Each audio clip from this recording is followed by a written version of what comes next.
when you bring student voice into the practice, when we were to pick student voice as bringing in student voice as an idea that we would develop together and think about how we would develop that together, one of the things that I think we see is when you get authentic student voice happening, you automatically get metacognitive language coming through.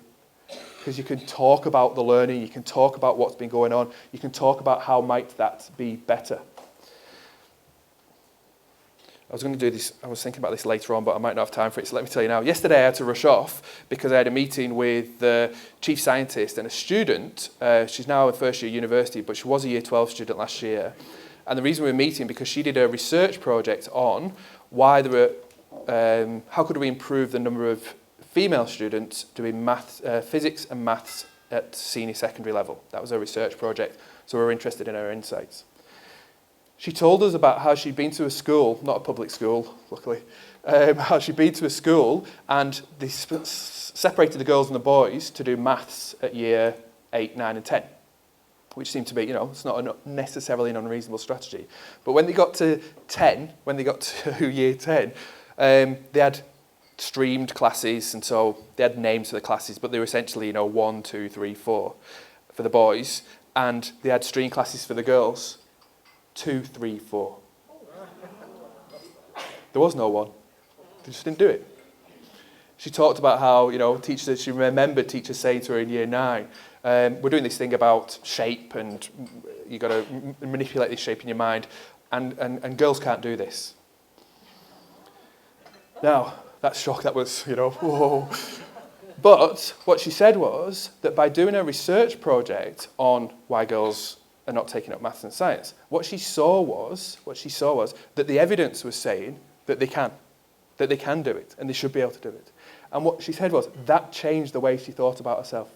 That changed the way she thinks about, she would go into tests and think, I really can't do this. And the lads would be going in going, oh yeah, whatever, easy.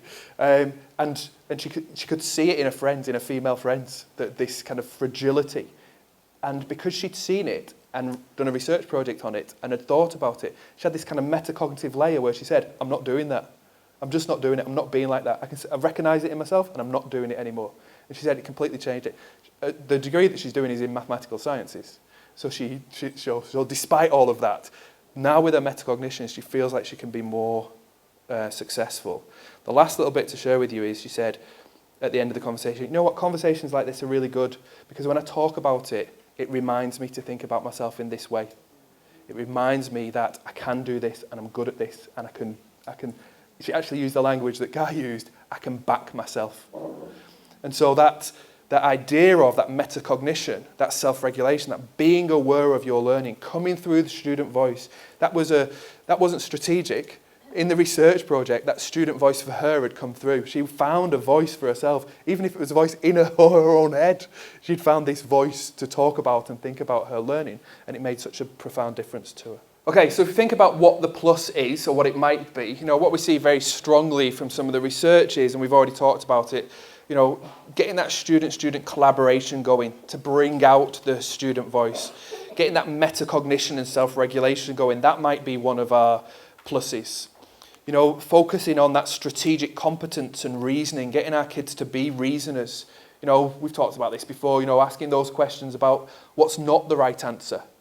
Why is that not the right answer? Why is that definitely not the right answer? So that we come at the results through the results plus. I don't necessarily want, ultimately I want the kids to be able to give me the right answer. But you don't necessarily get to the right answer just by practicing the right answer over and over again. If we're extending them as reasoners, if we're extending them with a strategic competence, getting them to be willing to step in, that powerful question about what's the wrong answer and why is it the wrong answer. And even things like, I think I've talked to some people about this before, Deb Lascock in my team, who I've seen her in classes with kids, and she asks the kids a question and the kids don't know the answer. And then she says, if you did know the answer, what would it be? If you did know how to do it, how would you do it? And I'm sitting there thinking, no way.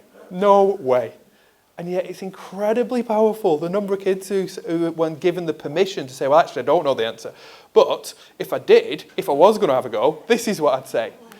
And he might not get to the answer, but wow, the thinking's there, the once we start to value them as reasoners, once we start to value their strategic competence and to see that, now we can see it, we can make it visible, we can make it come through, we can make it valued. And, not losing that banana rama principle, it ain't what you do, it's the way that you do it. With all of these things, we could do this in a really low-level thing. We could put up, the shiny things, say, oh, look at the great student-student collaboration that we've got going on, and really just be surface level. If we're going to pick these principles and we're going to enact them, we've really got to enact them. Okay, so the toolkit really is more of a kind of, in general, is more of a kind of how-to. It's getting towards that how-to. It's very much focused on interventions. If you change this, what difference does that make on average? And then very much, once you dig into each element within the toolkit, it talks about how that might be different in different ways and how you do it matters. Even I saw on the list, I bang on about how learning styles is so damaging. Then I saw learning styles on the list, and thinking, oh no, learning styles is there. It's not negative, it's got this small positive effect. But when you go into it, it says, actually, learning styles is really, where it is impactful, is metacognition. Because what it's doing is it's getting kids to think about their thinking. Locking them in a box and saying, this is the kind of learner that you are, learning that way, that's where it becomes negative. But get them to think about their thinking, think about different options, get them to be metacognitive, of course that's where it becomes positive. Some of the work from the OECD, actually when you read through it and you read through the 7 principles that come out from this work in the OECD, and when you read through the 7, it's the TEFL framework. Internationally, it might as well be the TEFL framework, just different words for each of the elements. But the element that I wanted to focus on, the words that the OECD use, is about when we demand hard work and challenge without excessive overload for our students. So of course, I'm thinking about that challenge for the students. And there was some work from the Centre of Evaluation and Monitoring at Durham University, Rob Coe, in an article about what's called improving education. And he went through a whole host of definitions of learning and said, actually, that really doesn't stand up to scrutiny. And neither does that, and neither does that. And when he got to the end, he said, this is all I've got left. Learning happens when people have to think hard. And so there's a change in hard here. I think I've talked to some people before, some of the partnerships about, we talked about it yesterday, didn't we? About that question about, what's the capital of West Bengal? That seems like a hard question. But it doesn't require any hard thinking. You either know it or you don't. There's no hard thinking behind it. So now, when we're thinking about what's hard, we've got to think about what's hard thinking. And I think, Guy was talking about that before, wasn't he? About getting the kids to think hard. Rob went through and said, there's a whole host of things that we could fool ourselves that are really poor proxies for learning. So things like, students being busy, students who are engaged, interested and motivated. And that was Rod's point yesterday, I think, when Rod was talking about, those students who, look motivated and look engaged and they're going through the motions of it, but are they thinking hard? They're enjoying it because they're good at it. But are they thinking hard? Am I making them uncomfortable? Am I stretching them and getting them to think in a different way? Even things like students getting attention and feedback and explanations. But are we going back to that point earlier about what disposition do we create? If we're giving loads of feedback and explanations, are we making it so that when I'm gone, they've got nothing? They're just standing around helpless, or hanging around helpless in this case. Because I've not given them quality feedback, I've not given them stretching feedback, I've not given them feedback to get them to do hard thinking. I've essentially, been doing it all for them.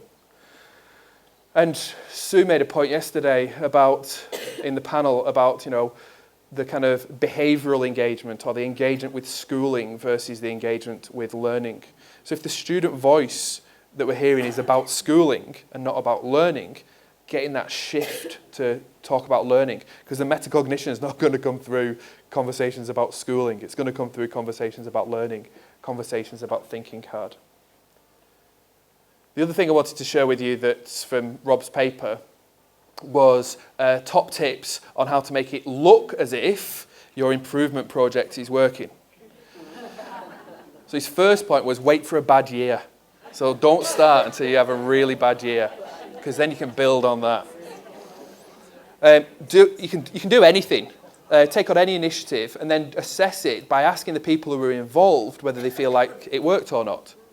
Because if they've invested heavily in it, they're all going to say that it worked. We see that a lot with things like technology uptake. Once a school becomes a kind of this technology school, we use this technology. Or you do PD, professional development, from somebody who says, do it this way.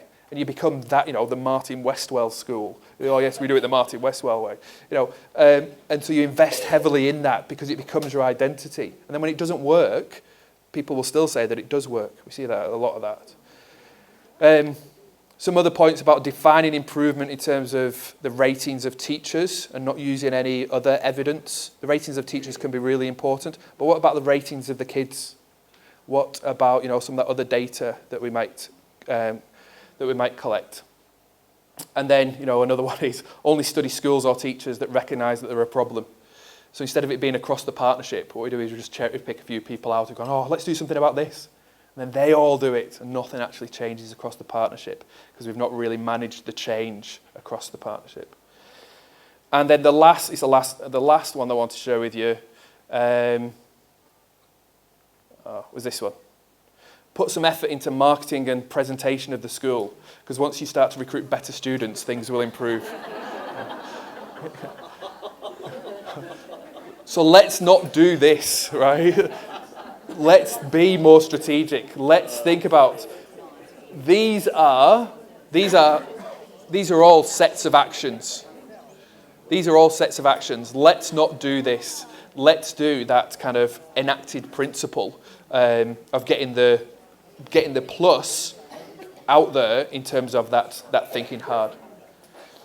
For people who are going to come and work with me after morning tea, I'm going to pick up this idea of thinking hard as being the plus and expanding that a little bit more. If you've worked with me before in your partnership, I might talk about the triangles as well. So if you'll know what the triangles are if you've worked with me before. So just that's kind of a bit of a warning. You might want to go and choose one of the other workshops or work together in maybe even year level groups after morning tea. But for me, the real point that I wanted to make was, I think that if we just hold on to that question for ourselves about, are all our kids thinking hard? That's when I think, we'll have a kind of rough rule of thumb about whether or not we're getting the plusness going. But it's the new hard, not the old hard. It's not the capital of West Bengal hard. It's the thinking hard.